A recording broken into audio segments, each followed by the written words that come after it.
eu quero explicar um pouquinho como que deu a depressão, como que apareceu a depressão. Oi, Amanda, tudo bem? Como que deu a depressão? A depressão iniciou lá atrás, antes do século XIX. Boa noite, Michel. Tudo bem?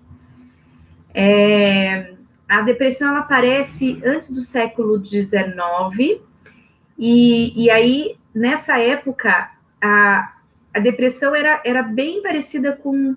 Na verdade, ela era caracterizada como melancolia. Ela não tinha esse nome ainda. E aí, o que eu acho que é importante vocês saberem, que a construção... Oi, manda sim, pode deixar. E aí a depressão e a melancolia eram, na verdade, era melancolia, não tinha ainda esse nome aparece a partir do século XIX, que se deu o nome de depressão. Antes disso, lá na Grécia antiga, já falava de a pessoa ter alguma superstição, alguma coisa punitiva em relação aos deuses. Os deuses puniam as pessoas com aquele quadro melancólico, e aí isso foi mudando ao longo, né, na época do cristianismo, por exemplo, se falava que a pessoa ela tinha algo voltado a... Oi. Tá. Algo voltado a demônios. Então, assim, na época do cristianismo era meio que demônios e para roubar a alma. E isso foi, ao longo dos anos, foi caracterizando, assim, no Renascimento, uma influência entre o corpo e o espírito. Então, tinha algumas coisas nesse sentido. E com o século XIX, vai evoluindo a ideia, né, do que era a depressão, e aí, no século XIX, boa noite, e no século XIX, ele veio com o nome mesmo de depressão.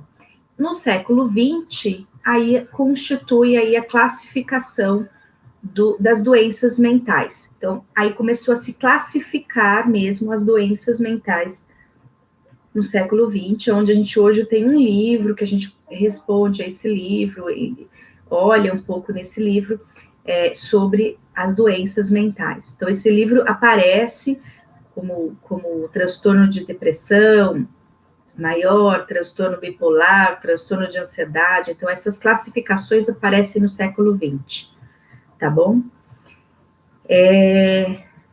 O que eu queria dizer para vocês é um pouquinho sobre os sintomas deprimido, tá? Quem quiser fazer pergunta, vai fazendo aí, para a gente poder... antes de eu falar sobre os sintomas, eu quero falar uns dados para vocês. Deixa eu pegar aqui. Segundo a Organização Mundial da Saúde, em 2018, estimou que esse ano de 2020, a depressão seria uma doença incapacitante. E, de fato, muitas pessoas hoje estão muito incapacitadas para desenvolver a vida profissional, a vida pessoal, por conta dos sintomas deprimidos, tá? Tem aumentado nos últimos 10 anos, assim, um número gigantesco. Para vocês terem uma ideia, em outubro de 2019, registrou 5,8% dos brasileiros, cerca de 12 milhões de pessoas. 322 milhões de pessoas no mundo sofrem por depressão. 322 milhões. Esse aqui são dados que não são recentes, tá? Mas é de 2019, mas que a gente pode pensar e que já aumentou esse número a partir de 2020, tá? Então, acho que é importante passar isso para vocês, até para vocês terem uma noção do quanto a depressão ela vem crescendo ao longo de 10 anos, 5 anos aí, de forma bastante grande, tá? Vamos ver quem mais está aqui. Vamos ver quem quer fazer pergunta. E aí, gente? Alguém quer fazer alguma pergunta sobre depressão? Bom, então eu vou falando dos sintomas. Vou falar um pouquinho para vocês sobre os sintomas deprimidos.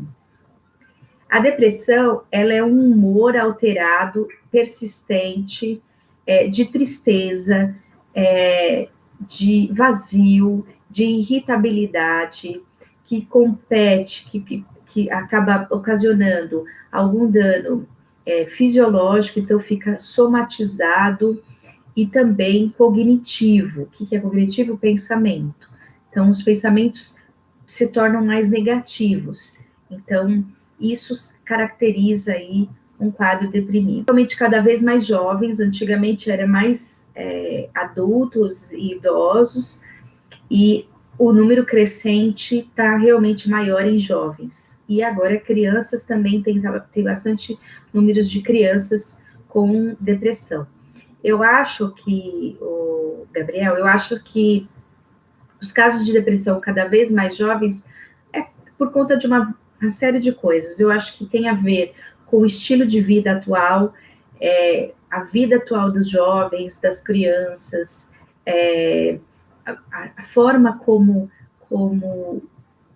o estresse está gerando também na rotina dessa criança ou desse jovem. Os jovens estão com uma rotina muito mais estressante do que antigamente, com essa ideia de você tem que suprir as necessidades sociais, né? Hoje nós temos aí redes sociais que antigamente não tinha, a mídia também contribui, eu acho, até para uma ideia, uma fantasia de eu ter aquele padrão ou de beleza, ou padrão de vida, e faz com que uma exigência, não só uma autoexigência da pessoa, mas uma exigência até do mercado de trabalho, na vida social da pessoa, na vida pessoal né, de cada pessoa. Então, eu acho que tudo isso tem tornado a facilidade de alterar o humor das pessoas, de tornar as pessoas com um sentimento de tristeza, vazio, persistente, por conta dessas necessidades atuais, tá? Falando um pouco, assim, do pensamento negativo, só voltando um pouquinho, eu respondi, Gabriel? Acho que eu respondi, né? Voltando um pouquinho à questão que eu estava falando sobre a depressão, os pensamentos negativos, essa parte cognitiva, ela é muito característico na depressão. E esses pensamentos, eles normalmente são negativos e voltados com uma exigência de responsabilidade muito grande na vida da pessoa. Ela tende a exagerar a responsabilidade e, além disso, ele tende a ter pensamentos mais negativos do cotidiano da vida dele, de si mesmo, do outro. Então, os pensamentos negativos, eles estão latentes o tempo inteiro, voltado a si. Então, são pensamentos autodepreciativos, voltado aos outros, os que os outros podem pensar de mim, porque estão pensando coisas negativas sobre mim, do tipo, a pessoa não gosta de mim, que mais? A pessoa não me acha valorizado, não me valoriza, ou não acha que eu sou capaz,